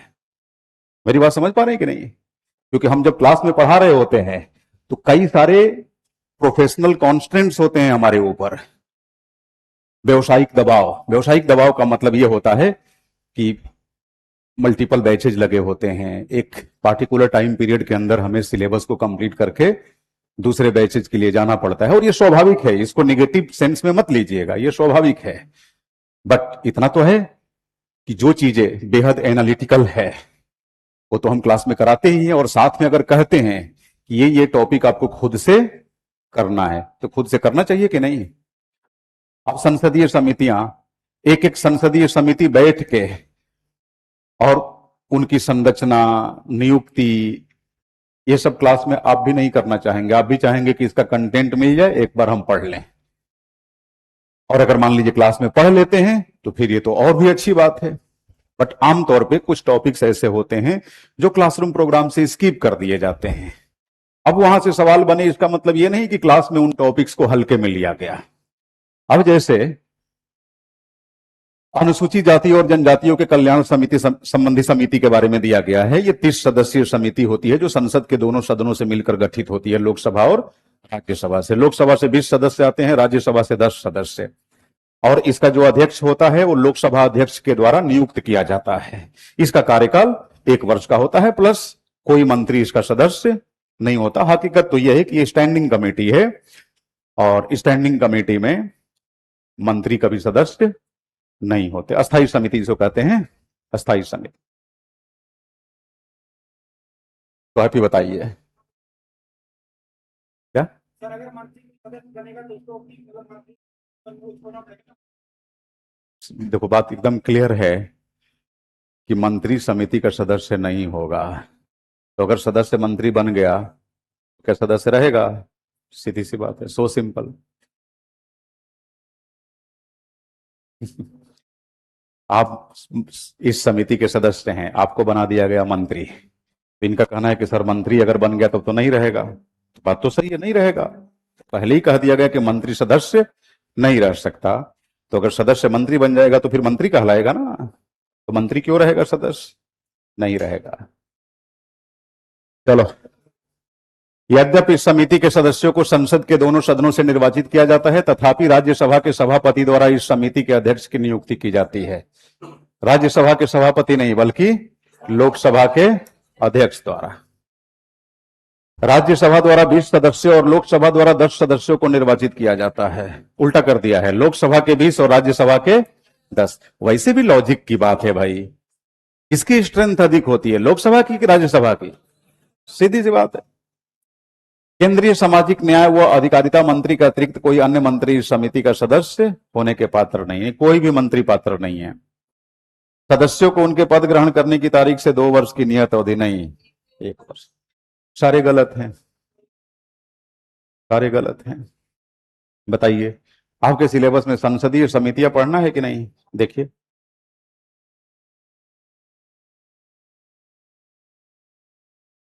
अब मान लीजिए संसदीय समितियों में हमने 1-2 स्टीयरिंग कमेटी पढ़ाई, 1-2 एडॉक कमेटी पढ़ाई, छोड़ दिया, तो क्या आप कसम खा लेंगे कि इन 2-4 के अलावा कुछ नहीं पढ़ेंगे? नहीं, पढ़ना पड़ेगा। जो 2-4 बता दी गई उनको तो बेहद गंभीरता से लेना ही है, इसके अलावे भी आपको काम करना पड़ेगा, है ना? तो बताओ, चारों के चारों कथन गलत है कि नहीं? कोई भी कथन सही नहीं है। अच्छा बताइए, क्या इस प्रश्न को मुश्किल प्रकार का प्रश्न कहेंगे आप? नहीं जी, मुश्किल प्रकार का ये नहीं है। आगे देखो, हाँ, करंट अफेयर्स का क्वेश्चन है, सामाजिक न्याय से जुड़ा हुआ क्वेश्चन है ना? जब भी आप सामाजिक न्याय का टॉपिक पढ़ते हैं, महिलाओं बच्चियों के खिलाफ होने वाली हिंसा वगैरह, भाई भारत में जीरो एफआईआर का कॉन्सेप्ट जो लाया गया वो बेसिकली निर्भया कांड के बाद इस कॉन्सेप्ट पर विचार किया गया और जस्टिस वर्मा समिति की अनुशंसा पर इसे अपनाया गया। इसमें बस एक बेसिकली ये कहा गया जीरो एफआईआर के अंदर कि मान लीजिए किसी क्षेत्र विशेष में घटना घटित होती है, तो जरूरी नहीं है कि वो क्षेत्र जिस थाने के जुरिस्डिक्शन में आता है उसी थाने में जाकर एफआईआर रजिस्टर कराएं। आप किसी भी देश के किसी भी हिस्से में चले जाएं, वहां से आप जीरो एफआईआर रजिस्टर करा सकते हैं। जीरो एफआईआर का मतलब है कि एफआईआर रजिस्टर हो जाएगा, उसका कोई नंबर नहीं दिया जाएगा कि कितने नंबर की एफआईआर है, उसे क्या लिखा जाता है? Zero FIR. समझ रहे मेरी बात? और जैसे आप एफआईआर रजिस्टर्ड कराएंगे, जिस क्षेत्र में अपराध घटित हुआ है उस क्षेत्र के थाने में उसको हस्तांतरित कर दिया जाएगा। आपको नहीं करना पड़ेगा, आपको कुछ नहीं करना है, आप बस कंप्लेन लिखवा के आ जाइए। मान लीजिए प्रयागराज में कोई घटना घटित होती है, आप पीड़ित होते हैं और आप चले गए गर्दनीबाग पटना, आप पटना गर्दनीबाग थाने में जाकर जीरो एफआईआर करा सकते हैं। फिर वहां का थाना सिविल लाइंस थाने को मामला हस्तांतरित कर देगा। क्योंकि कई बार ऐसा होता क्या है ना कि जो उत्पीड़क होते हैं किसी का उत्पीड़न करके उस क्षेत्र से बाहर ले जाकर छोड़ देते हैं और बोलते हैं कि अगर यहां एफआईआर लॉन्च कराने आए तो जिंदा नहीं जाओगे। आप बताइए, पीड़ित डर के मारे हो सकता है एफआईआर लॉन्च कराने जाए ही नहीं। इसलिए यह कॉन्सेप्ट लाया गया कि जहां आप जा सकते हैं वहीं जाकर करवा दीजिए, और आसान तरीके से, चाहे इलेक्ट्रॉनिक माध्यम से या फिजिकली पहुंच के, लिखित रूप से बोल के, आपके बिहाफ पे कोई और जाकर करा सकता है। ये इसलिए कॉन्सेप्ट लाया ताकि संज्ञेय मामले, जो बेहद खूंखार मामले हैं, दुर्दांत मामले हैं, उन मामलों में पीड़ित को आसानी से सुरक्षा दी जा सके, न्याय दिलाया जा सके। इसलिए सिंपल मामलों के लिए जीरो एफआईआर का कॉन्सेप्ट नहीं है। नहीं, जो नॉन कॉग्निजेबल है, जो असंज्ञेय मामले हैं, उसके लिए जीरो एफआईआर का कॉन्सेप्ट नहीं है। तो ये बेसिकली भारतीय नागरिक सुरक्षा संहिता 2023 की धारा 173 का विषय वस्तु है। तो ये सवाल मुश्किल नहीं है। आप बताइए, आपसे अपेक्षा की जाती है ना कि कम से कम जिस साल परीक्षा देने जा रहे हैं 6-8 महीने का न्यूज़पेपर तो पढ़ेंगे ही, मैगजीन तो पढ़ेंगे ही, छोड़ो न्यूज़पेपर मैगजीन, करंट अफेयर्स तो पढ़ेंगे। आपके करंट अफेयर वाले सर हमें लगता है कि साल भर में कम से कम 6 बार जीरो एफआईआर का जिक्र किए होंगे। साल भर में 6-7 बार तो ये चर्चा में रहा है। अब सोचिए, तो ये मुश्किल नहीं है। तो इसमें जीरो एफआईआर किसी भी पुलिस स्टेशन में दर्ज कराई जा सकती है, भले ही संज्ञेय या असंज्ञेय अपराध किए जाने का स्थान उस पुलिस स्टेशन की क्षेत्रीय अधिकारिता से बाहर है। नहीं, यहां पर केवल ये जो असंज्ञेय जोड़ दिया ना, इससे ये पूरा स्टेटमेंट गलत हो गया। दूसरा, किसी पुलिस स्टेशन जहां जीरो एफआईआर दर्ज की गई है, वहां के प्रभारी अधिकारी सक्षम प्राधिकारी की अनुमति से प्राथमिक अन्वेषण आरंभ कर सकते हैं। प्रभारी अधिकारी जो होता है बेसिकली एसएचओ को बोलते हैं, और सक्षम अधिकारी डिप्टी एसपी, या मान लीजिए अगर पुलिस कमिश्नरेट रीजन है तो एसीपी कह सकते हैं, है ना। डीवाईएसपी एसीपी दोनों इक्विवेलेंट होते हैं। तो हाँ, तो ये करेक्ट है स्टेटमेंट, बिल्कुल। जीरो एफआईआर के अंतर्गत सूचना देने वाले के लिए यह अनिवार्य है कि वह सूचना इलेक्ट्रॉनिक प्रारूप में दे। आपको नहीं लगता कि नहीं पढ़े होंगे तो भी समझ जाएंगे कि क्या बकवास स्टेटमेंट दे रखा है? भाई, पीड़ित को आसानी से यह सुविधा दिया जा सके कि वो कंप्लेन दायर करें, ये सुविधा है कि और जटिल बना देना है, जटिल बना देना है, तो ये भी गलत है। तो बताइए कौन सा सही होगा? डी। है ना? अब इसको चाहे तो आप करंट अफेयर्स का क्वेश्चन कर लीजिए, चाहे तो हाँ लॉ एंड जस्टिस का क्वेश्चन कह लीजिए। सोशल जस्टिस में आप पढ़ेंगे इसको। मैं क्यों बार बार कह रहा हूं, एक बार चारों पेपर के सारे सिलेबस को कर लीजिए, निबंध कर लीजिए, फिर देखिए पीटी हर हमेशा आपको अपेक्षाकृत आसानी लगेगा, है ना?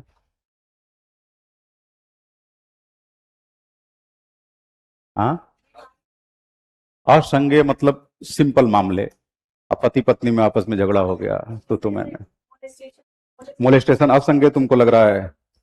गंभीर मामला है, संज्ञेय है। समझ, संज्ञेय मतलब गंभीर, गंभीर, है ना? जो पीड़ित को बुरी तरह प्रभावित कर सकता है। रेप, मर्डर, मोलेस्टेशन सब कॉग्निजेबल ऑफेंस हैं, संज्ञेय हैं, है ना?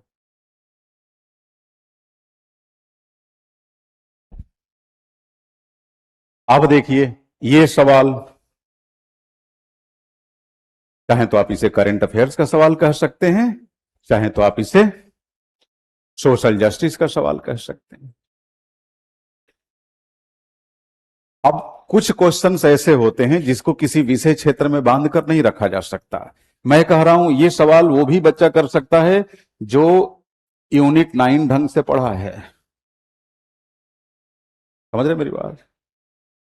वैधानिक एवं गैर वैधानिक निकाय, औपचारिक एवं अनौपचारिक संघ या संगठन। बट ना, हम तो केवल राष्ट्रपति, उपराष्ट्रपति, प्रधानमंत्री, उप प्रधानमंत्री बड़े चाव से पढ़ते हैं। हाँ, और बिल्कुल आत्ममुग्धता के साथ घोषित भी कर लेते हैं कि पहले अटेम्प्ट में ऑल इंडिया रैंक ये आएगा। और जो हमारे पढ़ाने वाले गुरु हैं, ये गुरु नहीं है, महागुरु हैं। बस आपस में द बेस्ट खेलते रहते हैं। जब परीक्षा देकर निकलते हैं, ढाक के 3 पात।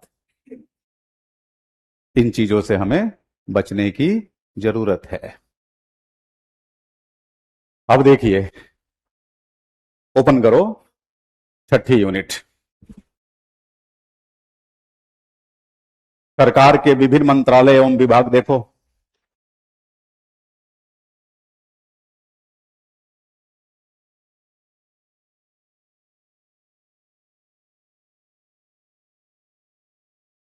दिया है, दिया है ना? हाँ, बताइए। अब सरकार के मंत्रालय और विभाग के बारे में पूछ रहा है। अच्छा देखिए, फिर उसी के आसपास एक और फेसेट होगा जिसमें 4 मंत्रालयों को चिन्हित किया गया होगा।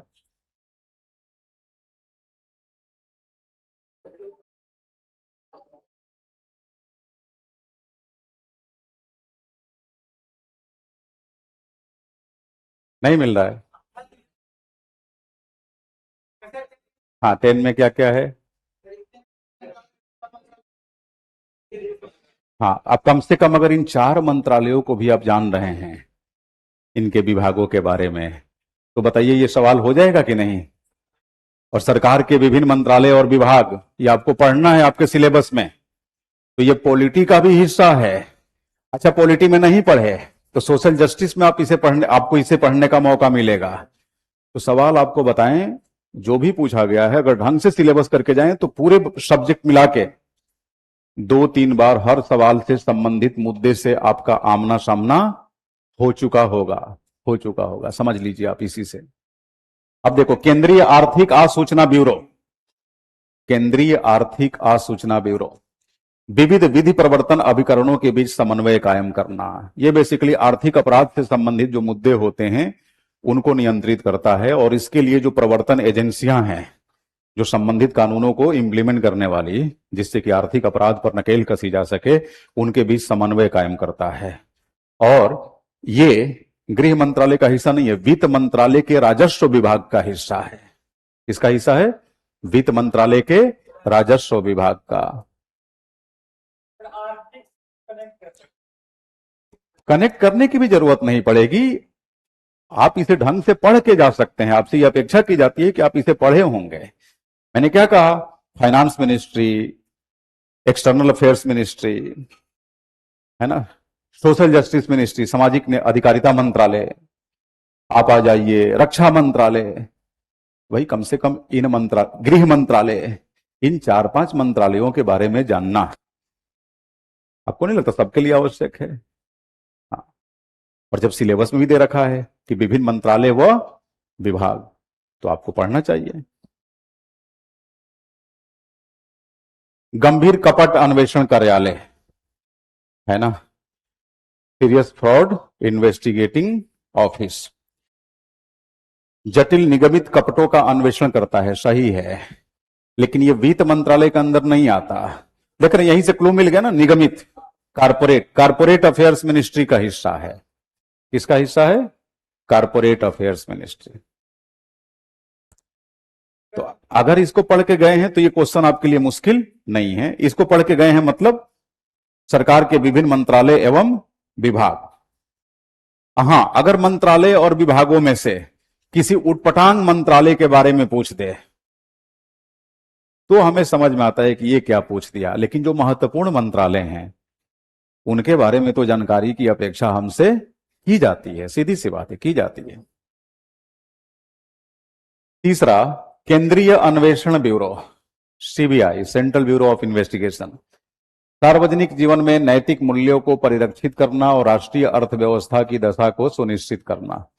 ठीक है, ये सही है। कार्मिक लोक शिकायत और पेंशन मंत्रालय, मतलब तीसरा स्टेटमेंट सही है। उपर्युक्त कितनी पंक्तियों में दिए गए विवरण सही सुमेलित हैं? तो जाहिर सी बात है एक पंक्ति में ना, क्योंकि केवल एक ही, ये तो सही सुमेलित नहीं है, ये भी सही सुमेलित नहीं है, कुल 3 पंक्तियां हैं और एक पंक्ति, तो इस लिहाज से उत्तर क्या हो जाएगा? ए, है ना। अच्छा, कई बार जल्दबाजी में ये भी हो सकता है कि पता चला कि तीसरा नीचे 3 पे टिक कर दिए, तो ऐसा भी हो सकता है गलती। तो खैर, अगर समझ आपकी है और इस तरह की ह्यूमन एरर का शिकार नहीं होते हैं तो आप ठीक ही करके आएंगे इसको। तब आप ही बताइए, ये सारे क्वेश्चंस कमोबेश हो गए मुझे लगता है। हाँ, अब देखिए, आप इस प्रश्न को मुश्किल प्रकार का प्रश्न मानेंगे कि मॉडरेट टाइप का? हम ये नहीं कह रहे कि बहुत आसान है, मॉडरेट है, मॉडरेट है। आसान का मतलब होता है औसत से नीचे, टफ का मतलब होता है औसत से ऊपर। औसत दर्जे का सवाल है ये, ना बहुत टफ ना बहुत आसान, औसत दर्जे का है। ठीक है, तो चलो इसको हमने मान लिया मॉडरेट। करंट अफेयर्स का ये क्वेश्चन है, ये तो मैं कहूंगा बिलो एवरेज क्वेश्चन है ये, फिर भी हम मॉडरेट मान लेते हैं। अनुसूचित, हाँ, अनुसूचित जातियों और जनजातियों के कल्याण समिति संबंधी, ये सिंपल क्वेश्चन है भाई, इसको हम मुश्किल क्वेश्चन मानने को तैयार नहीं है। ये बताओ, ये सिंपल ही नहीं, कुछ ज्यादा ही सिंपल है। हाँ, सिंपल नहीं है ये, मॉडरेट भी नहीं है, ये टफ सवाल है, आपको बताऊं, है ना, ये टफ सवाल है। सेकेंड स्टेटमेंट प्लस, अगर मान लीजिए ऑप्शन कुछ ऐसा होता जिसमें आसानी से आप एलिमिनेट कर सकते थे तो हम इस सवाल को मॉडरेट या सिंपल मान लेते, लेकिन ये सिंपल नहीं है। ये भी करंट अफेयर्स का क्वेश्चन है जी, मॉडरेट मान सकते हैं इसको। ना, इसको तो हम बेसिकली अनकन्वेंशनल मानेंगे, मतलब कोई मतलब नहीं इसका। ये जानबूझ के सवाल ही पूछा गया है कि लोगों के, मतलब अभ्यर्थियों के बौद्धिक परीक्षण का जायजा ना लिया जाए, उनके धैर्य की परीक्षा ली जाए। कि क्या इस सवाल को पढ़ने के बाद भी प्रश्न पत्र हल करने की इच्छा उन्हें हो रही है? समझ रहे हैं? तो ये सवाल करने के लिए दिया ही नहीं गया है। हाँ बिल्कुल, पेशेंस चेक करने के लिए, क्योंकि परीक्षा दे रहे हैं 90% लोग इस बात को लेकर कंफ्यूज होंगे कि अच्छा, भारत का संविधान लागू हुआ था, इसके लिए भी कोई अनुच्छेद दिया है? अब प्रश्न आ जाने के बाद तो बकैती कटना बड़ा आसान है। इसको हम सुपर टफ मानते हैं या अननेसेसरी क्वेश्चन मान के चलते हैं, जो हमें अटेम्प्ट करने का विषय वस्तु इसे मानना ही नहीं चाहिए। तुक्केबाजी में हो गया तो हो गया, नहीं तो ठीक है। अच्छा, इसमें उसी का सही हुआ होगा जो तीनों स्टेटमेंट पढ़ा ही नहीं होगा। लास्ट में लग रहा है कि यार 60 ही अटेम्प्ट किए हैं, 20 और गोला लगा दें, तो गलती से लगा दिया, किसी का सही हो गया किसी का गलत, ऐसे ही हुआ होगा। अच्छा ये बताइए, क्या ये टफ क्वेश्चन है? अरे मॉडरेट भी नहीं है भाई। हाँ सिंपल क्वेश्चन है ये, सिंपल क्वेश्चन है। अब 13(1) में क्या है, 13(3) में क्या है, ये भी मॉडरेट और टफ हो गया, फिर तो हो गया। हाँ, इन सबको आप क्या मानेंगे? Moderate, exactly. अच्छा, मॉडरेट हम इसलिए मान रहे हैं कि थोड़ा सा लेंदी लैंग्वेज है, इस वजह से कह सकते हैं, क्योंकि ये लोगों को समयाभाव से ग्रस्त तो कर ही देंगे ये सारे सवाल, है ना? क्योंकि जब पहली बार इन सवालों का सामना करेंगे और देखेंगे कि यार 4-5 लाइन पढ़ लिया, अभी तक सवाल पूरा नहीं हुआ। हाँ, इसलिए कि इसमें यह दिया है ना कि जो चयनित सूची है जिसमें उस व्यक्ति का भी नाम शामिल है जिस व्यक्ति पर आरोप लगा है कि पहले के अपने कामों में इसने खूब धोखाधड़ी किया है, लेकिन कोई भी आरोप प्रमाणित नहीं हुआ है। तो जब तक प्रमाणित नहीं हुआ है, उसके नाम को हटाने की अनुशंसा आप कैसे कर सकते हैं? इसका मतलब कि आप अपने मन से काम कर रहे हैं। हाँ, नहीं करना चाहिए ना, कैसे करेंगे भाई? क्या आपको नेचुरल जस्टिस के कॉन्सेप्ट के बारे में नहीं मालूम है? क्या नैसर्गिक न्याय के सिद्धांत से आप अपरिचित हैं? आप अनपढ़ हैं? आपको कुछ मालूम नहीं है? जो मर्जी आता है वही बोलते हैं, वही करते हैं? यह आरोप लगेगा कि नहीं आपके ऊपर? लगेगा। आप एक जिम्मेदार पदाधिकारी हैं, तो आपसे अपेक्षा की जाती है कि आप अपने ऊपर किसी भी पूर्वाग्रह को हावी न होने दें। समझ रहे मेरी बात? क्यों अनुशंसा करेंगे? मान लीजिए उसके ऊपर लगे आरोप कानून के तहत ये प्रमाणित हो गए कि सारे के सारे बेबुनियाद हैं, तो अनुशंसा करके जो इसके इमेज को आप डेंट करेंगे, उसकी भरपाई कर सकते हैं? नहीं कर सकते। ये सारे के सारे मॉडरेट क्वेश्चंस हैं, मॉडरेट। ये भी मॉडरेट है। अच्छा, मॉडरेट केवल हम इसलिए इनको मान रहे हैं लेंदी होने की वजह से। अगर ये लेंदी ना रहे तो ये मॉडरेट नहीं, ये तो बिलो एवरेज क्वेश्चन है। टीकाकरण, ये तो भाई सिंपल क्वेश्चन है यार। हाँ, ये तो हम कह रहे हैं कोई स्टूडेंट अगर ढंग से नहीं भी पढ़ा होगा तो भी मान लेगा कि लमसम सवाल चूंकि गवर्नेंस का है, लोक प्रशासन का है, तो प्रत्यायोजन, समता और दल भावना का तो यहां कोई बहुत दूर दूर तक लेना देना नहीं है। थोड़ा मोड़ा मान लीजिए समता को लेकर वो ठहरेगा भी, तो भी वो चुन लेगा कि समता और उत्तरदायित्व की तुलना में गुड गवर्नेंस के लिए उत्तरदायित्व अधिक कारगर है, तो उत्तर तक जा सकता है। ये सिंपल सवाल है। अब आप ही बताइए, कुल 11 सवालों में सिंपल और मॉडरेट सवालों से अपेक्षा की जाती है ना कि आप उसे कर पाएंगे। ढंग से अगर फॉलो करें तो क्या पहला सवाल आप नहीं कर सकते थे? कर सकते थे।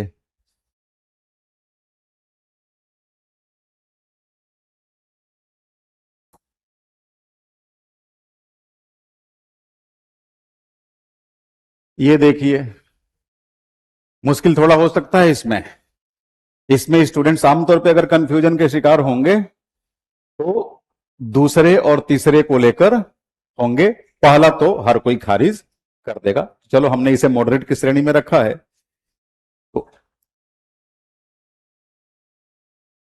एक्स भारत के संविधान के भाग, ये मुश्किल है क्या? नहीं।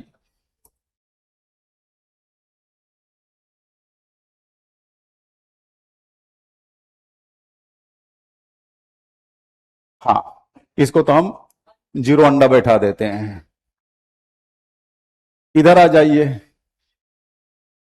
क्या ये मुश्किल है? मुश्किल नहीं है। फिर भी थोड़ा मुश्किल हो सकता है। तारांकित कर दे रहे हैं, इसको हम रेखांकित कर दे रहे हैं।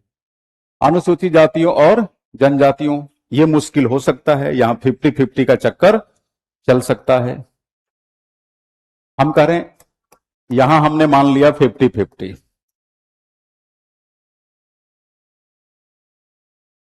यहां भी चलो हमने मान लिया 50-50 थोड़ी देर के लिए। हालांकि ये मुश्किल नहीं है, ये करना आसान है। अब जो लोग करंट अफेयर्स वगैरह या सोशल जस्टिस बिल्कुल पढ़े ही नहीं होंगे, उनके लिए तो बड़ा मुश्किल लगेगा। इसको हम मुश्किल की कैटेगरी में नहीं रखते। हाँ, ये मुश्किल की कैटेगरी में ही, यहां केवल तुक्का ही काम करेगा। और हो सकता है रेयरेस्ट ऑफ रेयर केस में कुछ ऐसे कैंडिडेट्स होंगे जो संविधान के सभी भागों पर काम करके गए होंगे और उनके दिमाग में कुछ रहा होगा, लेकिन रहा भी होगा तो इस तरह से वो कनेक्ट नहीं कर पाएंगे कि किस आर्टिकल में क्या लिखा हुआ है, मुश्किल होगी। तो हम एक आम अभ्यर्थी की नजर से इसको छोड़ देते हैं, ऊपर वाले के भरोसे। इसको हमने स्कोरिंग माना, चलो इसको भी हमने 50-50 की कैटेगरी में मान लिया।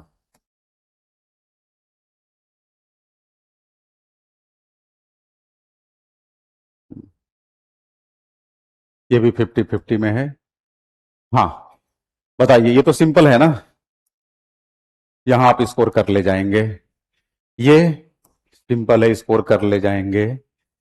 ये चलो मॉडरेट मान लिया तुम्हारी ये बात, हालांकि ये मॉडरेट नहीं है, ये सिंपल है। बीएनएसएस 2023 के तहत जो जीरो एफआईआर है ना, खूब चर्चा में रहा है। आपको मुश्किल इसलिए लग रहा है कि करंट अफेयर्स वगैरह पे आपने ध्यान ही नहीं दिया, और जब परीक्षा देते तो कम से कम 6 महीने साल भर का करंट पढ़ के जाते। ये बिल्कुल मुश्किल नहीं है, ये हम उनके लिए बता रहे हैं जो परीक्षा दिए थे। आपके अनुसार थोड़ा मुश्किल हो सकता है, क्योंकि आप परीक्षा नहीं दिए थे तो आप थोड़ी मुस्तैद भी नहीं रहे होंगे इन मुद्दों को लेकर। परीक्षा देते तो इनको लेकर आपकी मुस्तैदी दिखती। हाँ, ये मॉडरेट है, चलिए हम इसमें भी रख दिए 50-50। बताइए 50-50 की कैटेगरी में कुल कितने सवाल हैं? एक, पहले इन्हीं को देख लेते हैं। दो,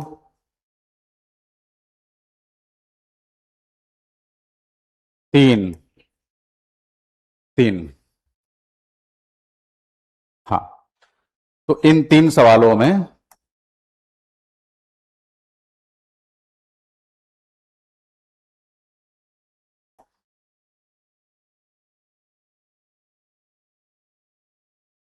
हम 1.5 क्वेश्चंस मान के चलते हैं, है ना। 50% केस में गलत, 50% केस में सही, क्योंकि 2 क्लोज ऑप्शन तक आप यहां आसानी से पहुंच रहे हैं। 1, 2, 3, 4, इसको हटा ही दीजिए, 5,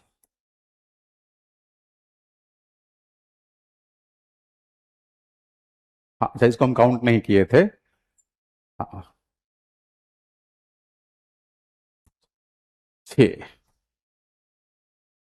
7, 7। चलिए वो 6, एक इधर मैं मॉडरेट लिखा था, तो इसको भी 50% पे आ जाइए, लेकिन जो 1.5 क्वेश्चन वहां काउंट किया हूं वो बढ़ जाएगा, 2 हो जाएगा। 6, 2, 8। और कोई सवाल है क्या? 8, आप ही बताइए।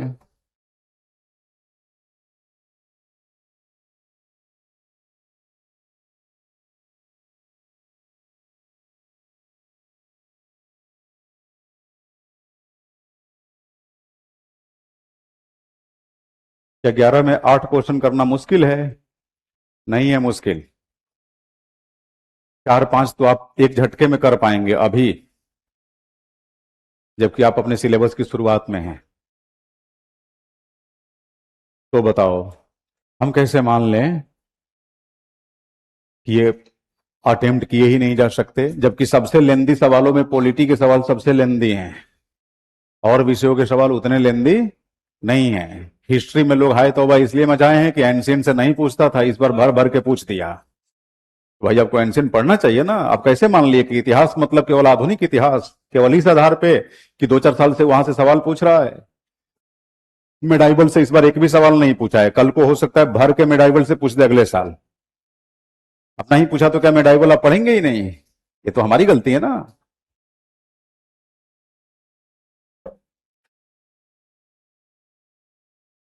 तो मैं कल पेपर एनालिसिस के दौरान भी बोला था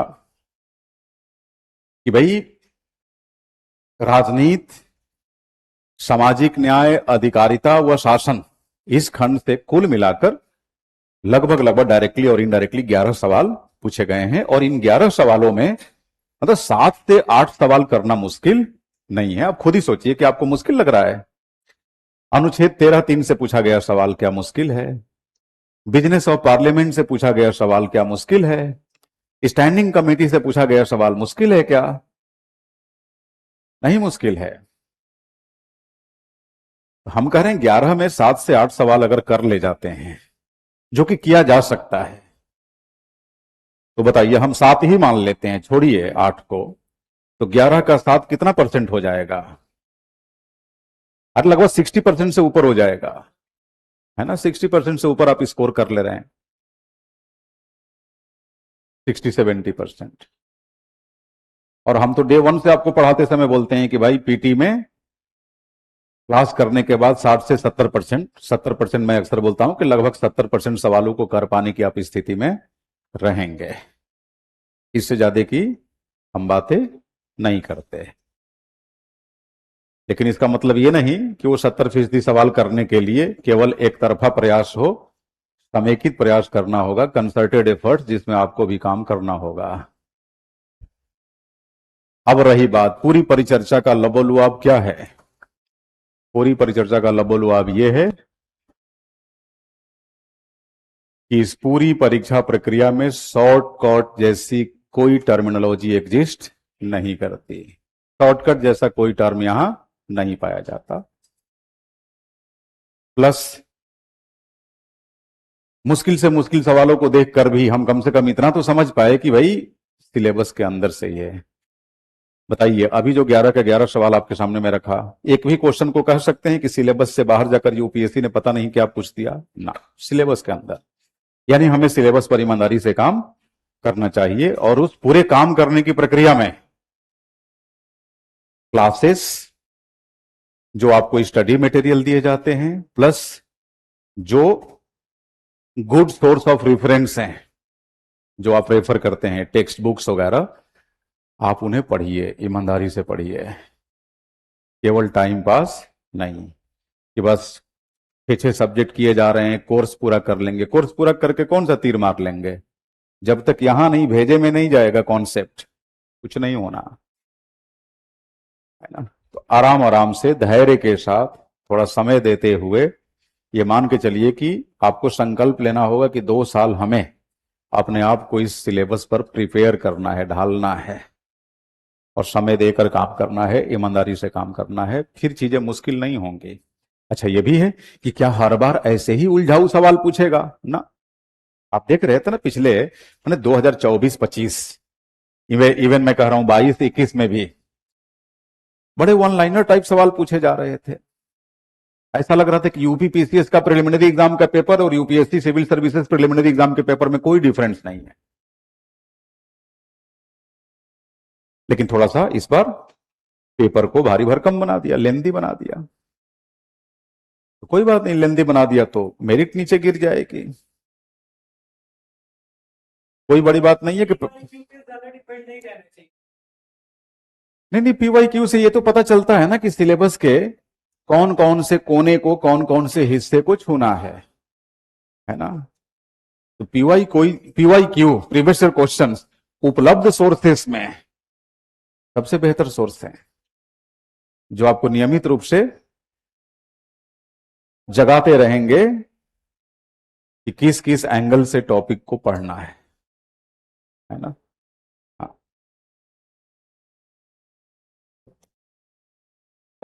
तब इस चर्चा को यहीं विराम देते हैं। Thank you. अब इसका मतलब ये नहीं कि क्लास पूरी हो गई है।